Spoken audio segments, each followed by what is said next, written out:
I am Doug. I'm one of the techs here at the South Bike Shop, and I'm what you might call a winter cycling enthusiast, if you were to understate that by a lot.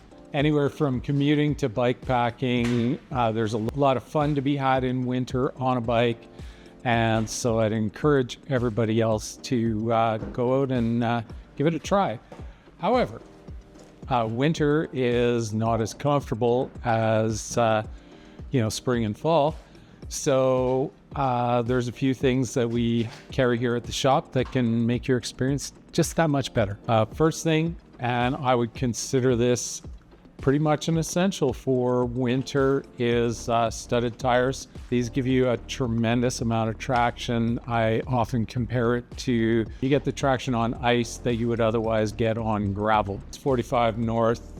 Cavas are kind of the mountain bike end of the spectrum, but we carry everything from off-road mountain biking to fat biking to commuter tires for when you want to head to the 7-Eleven for a Slurpee in the winter. My weak points, and a lot of people that I talk to in the shop here, the weak points are hands and feet. The first thing that I want to talk about is gloves. No matter what else you do to keep your hands warm, if you want to stop and lock up your bike, if you want to have your hands out of your pogies for drinking your Slurpee, you're going to want to have a pair of good gloves to keep your hands warm while you're doing that. Strongly encourage people to get is a set of pogies, which are like giant mittens that stay on the handlebars of your bikes.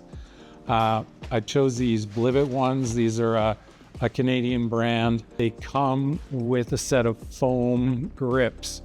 Now there's two ways that you commonly lose heat from your hands on the bike, and one of those ways is through the actual handlebars.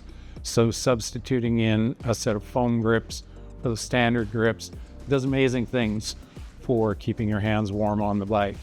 If you're doing something like the ITI like I did last year, you might want something that's a little more expedition grade in terms of pogies. These 45 North ones are great. Saw dozens of pairs of these on the ITI. They again have the possibility to open them up for venting on warmer days, so you're not stuck in a sauna for your hands, more like a sleeping bag for your hands. When things get chilly, if you are the type who uses flip-in pedals, set of shoe covers goes a surprisingly long way to keeping your feet warm. I also brought out these Blivet winter boots, which are an actual winter cycling boot, all the way down to about -20.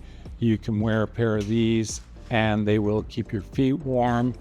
They do have the possibility of putting your cleats on those for your clipless pedals. Even if you only have them for emergencies, a set of chemical foot warmers and a set of chemical hand warmers is a really good backup. If I get a flat in the winter, I will call the AMA to come and pick me up. I don't bother fixing my flat out in -20 unless that's the only option. In the winter, it's dark. Set of lights is absolutely essential. Even when I leave work on Saturdays in December and January, I leave at 5 o'clock and it's already dark enough that I want to have a set of lights. This one I picked because it's a good set to be both seen in that it has a red blinky on the back, to see by in that it has a white headlight. These simpler guys are intended more for being seen. So if there's street lights where you are, you just care that cars and other cyclists can see you and aren't going to run into you because you're completely in the dark. All right, those are kind of what I thought were the essentials for somebody who's just getting into winter riding. If you want more advanced information, or if you want to get deeper into this, we're always available to help. Leave a comment below, shoot us an email, come into the store. There's no shortage of expertise here. Any questions, feel free to ask.